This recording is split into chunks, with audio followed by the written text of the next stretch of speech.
ស៊ូលះបង់មើលមុខឪពុកជាលើកចុងក្រោយដើម្បីទៅទិញចាប់ឃាតករកាលពីយប់ថ្ងៃទី11ខែកក្កដាឆ្នាំ2026កន្លងទៅនេះលោករស្មីតូជាង60អធិការរងខណ្ឌដង្កោហៅកក្កដា05បានដឹកនាំកម្លាំងដេញតាមចាប់ឃាតករដែលសម្លាប់ស្ត្រីជនជាតិចិនម្នាក់យ៉ាងសកម្មរហូតដល់ស្ពានអ្នកលឿងអ្វីដែលកាន់តែក្តុកក្តួលចិត្តបំផុតនោះគឺនៅក្នុងពេលដែលលោកកំពុងបំពេញប្រតិបត្តិការយ៉ាងក្តៅគគុកឪពុកបង្កើតរបស់លោកកំពុងស្ថិតនៅក្នុងបន្ទប់សង្គ្រោះបន្ទាន់ប៉ុន្តែដោយសារតម្កល់កាតព្វកិច្ចនិងសន្តិសុខសង្គមជាធំលោកបានសម្រេចចិត្តបន្តដេញតាមចាប់ឃាត់ខ្លួនជនសង្ស័យបានសម្រេចជារឿងដែលគួរឲ្យសោកស្ដាយបំផុតក្រោយចប់ភារកិច្ចលោកបានប្រញាប់ប្រញាល់ទៅមើលលោកឪពុកនៅមន្ទីរពេទ្យកាឡាម៉ែតតែអ្វីៗហួសពេលបាត់ទៅហើយលោកតាបានលាចាកលោកបាត់ទៅហើយសូមគោរពចំពោះការលះបង់ដ៏ធំធេងនិងសូមចូលរួមរំលែកទុក្ខយ៉ាងក្រៀមក្រំបំផុតជាមួយនឹងក្រុមគ្រួសារអធិការរងផងចុះសូមរំលឹកផងដែរថាមានករណីបរិះម្នាក់ប៉ុនប៉ងរំលោភស្ត្រីជនជាតិចិននិងជាម្ចាស់បន្ទប់ពិនិត្យពីគ្រោះព្យាបាលជំងឺមិនបានសម្រេចក៏បានចាក់សម្លាប់ទាំងអាក្រាតកាយបន្ទាប់មកគឺធ្វើសកម្មភាពរួចឲ្យបងស្រីបើករថយន្តជូនទៅស្រុកកំណើតប៉ុន្តែត្រូវបានសមត្ថកិច្ចកាក់ឲ្យត្រឡប់មកវិញនិងបានឃាត់ខ្លួនហេតុការណ៍ខាងលើនេះបានបង្កឲ្យមានការភ្ញាក់ផ្អើលកាលពីវេលាម៉ោង4និង10នាទីរសៀលថ្ងៃទី12ខែកក្កដាឆ្នាំ2026ដែលស្ថិតនៅចំណុចផ្ទះលេខ20បន្ទប់ពិនិត្យពិគ្រោះព្យាបាលជំងឺពេទ្យចិនផ្លូវជាតិលេខ2បូរីពិភពថ្មីគួរស្រូវ2ភូមិស្រីស្នំសង្កាត់ព្រែកកំពឹសខណ្ឌដង្កោរាជធានីភ្នំពេញជនសង្ស័យគឺមានឈ្មោះថាអឹងខៀងភេទប្រុសអាយុ37ឆ្នាំជាជនជាតិខ្មែរមុខរបរនៅផ្ទះដែលមានទីលំនៅផ្ទះលេខ20ផ្លូវជាតិលេខ2បូរីពិភពថ្មីផ្លូវគួរស្រូវ2ដែលស្ថិតនៅភូមិស្រីស្នំសង្កាត់ព្រែកកំពឹសខណ្ឌដង្កោរាជធានីភ្នំពេញមានស្រុកកំណើតនៅស្រុកកំពង់ត្របែកខេត្តព្រៃវែង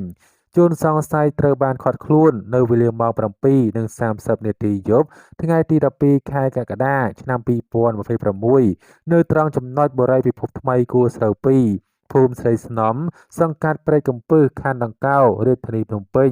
ជិតកន្លែងកើតហេតុឃាត់ខ្លួនពិបត្តិឃាតកម្មរំលោភសម្លាប់ស្ត្រីគ្រូពេទ្យជនជាតិចិនម្នាក់ស្ត្រីរងគ្រោះគឺមានឈ្មោះថាលីនញ៉ាអាយុ47ឆ្នាំជនជាតិចិនមុខរបរជាគ្រូពេទ្យពិនិត្យពិគ្រោះនិងព្យាបាលជំងឺស្នាក់នៅផ្ទះកើតហេតុខាងលើ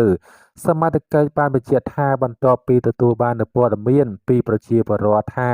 ប្រទះឃើញអ្នកគ្រូពេទ្យម្នាក់ជាម្ចាស់បន្ទប់ពិនិត្យពិគ្រោះព្យាបាលជំងឺបានស្លាប់នៅក្នុងផ្ទះមិនដឹងមូលហេតុទាំងអាក្រាតកាយសមត្ថកិច្ចបានចុះពិនិត្យរំពាត់កន្លែងកើតហេតុបានឲ្យដឹងដំណឹងថាឃើញបរិសុទ្ធជាជនសង្ស័យជាប្អូនបង្កើតរបស់ស្ត្រីម្នាក់រស់នៅក្បែរកន្លែងកើតហេតុទើបមកពីស្រុកកំណើតត្រូវបានកម្លាំងសមត្ថកិច្ចទៅសួរបងស្រីរបស់ជនសង្ស័យតែប្តីបានប្រាប់ថាប្រពន្ធរបស់គាត់បើករថយន្តជូនប្អូនទៅស្រុកកំណើតវិញនៅស្រុកកំពង់ត្របែកខេត្តព្រៃវែងកាលពីវេលាម៉ោង11ព្រឹកថ្ងៃទី12ខែកក្កដាឆ្នាំ2026ភ្លាមសមត្ថកិច្ចបានសុំលេខទូរស័ព្ទរបស់ស្ត្រីបងបង្ការរបស់ជនសង្ស័យដើម្បីតាក់ទងតាមជំនាញកងកម្លាំងរហូតតាក់ទងបានស្ត្រីជាបងស្រីបង្កើតជនសង្ស័យក៏ឲ្យបរិយន្តត្រឡប់មកផ្ទះវិញដោយសារប្អូនប្រុសមានបញ្ហាមកដោះស្រាយទៅបងស្រី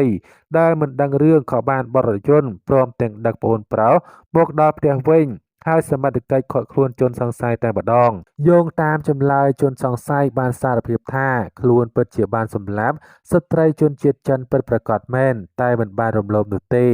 មុនដំបូងចង់រំលោភតែស្ត្រីរងគ្រោះមិនព្រមក៏ប្រតែប្រតបដោះខោអាវនារីរងគ្រោះយកសម្ភារៈខ្លះបានវាយទៅលើជនរងគ្រោះនិងយកសម្ភារៈពេទ្យចាក់ជនរងគ្រោះមិនដឹងចំកន្លែងណាខ្លះទេទើបជនរងគ្រោះលែងតដៃតមាត់តកនឹងឃើញឈាមពេញឥដ្ឋការ៉ូហើយខ្លួនរត់ចេញមកដល់មុខផ្ទះដើរចេញធម្មតាកុំឲ្យមានការចាប់អារម្មណ៍រហូតមកដល់ផ្ទះបងស្រីក្បែរផ្ទះកើតហេតុឲ្យជូនខ្លួនទៅស្រុកកំណើតវិញដើម្បីគេចខ្លួនណាមួយបងស្រីក៏មិនបានដឹងថាខ្លួនសម្លាប់គេដែរពេលទៅដល់ត្រឹមស្ពានអ្នកលឿងមានគេទូរស័ព្ទមកបងស្រីរបស់ខ្លួនក៏បត់រថយន្តត្រឡប់ក្រោយខ្លួនក៏សួរបងស្រីបត់ទៅផ្ទះវិញធ្វើអី បងស្រីថាភ្លេចយកអីវ៉ាន់ឲ្យម៉ែនៅស្រុកទើបខ្លួនមិនចាប់អារម្មណ៍ក៏សម្ងំនៅក្នុងរថយន្តបន្តរហូតមកដល់ផ្ទះត្រូវបានសមត្ថកិច្ចចាប់វាយខ្នោះតែម្ដងតាមការសន្និដ្ឋានរបស់សមត្ថកិច្ចបញ្ជាក់ករណីឃាតកម្មរំលោភសម្លាប់ស្ត្រីគ្រូពេទ្យជនជាតិចិនម្នាក់សពជនរងគ្រោះត្រូវបានយកទៅដាក់នៅក្នុងទូសុវត្ថិភាពរក្សាសពនៅវត្តស្ទឹងមានជ័យដើម្បីតាក់ទងទៅស្ថានទូតដើម្បីស្វែងរកគ្រួសារមកទទួលយកធ្វើបុណ្យតាមប្រពៃណីបច្ចុប្បន្នជនសង្ស័យត្រូវបានសមត្ថកិច្ចកំពុងបន្តនីតិវិធីចាត់ការទៅតាមផ្លូវច្បាប់តាមប្រភពពីបងស្រីបង្កើតរបស់ជនសង្ស័យបានឲ្យដឹងថាប្អូនរបស់គាត់មានជំងឺសរសៃប្រសាទជិត10ឆ្នាំកន្លងមកហើយធ្លាប់សម្លាប់ប្អូនស្រីបង្កើតខ្លួនឯងនៅឯស្រុកកំណើតដោយប្រើដំបងឈើវាយក្បាលពីក្រោយ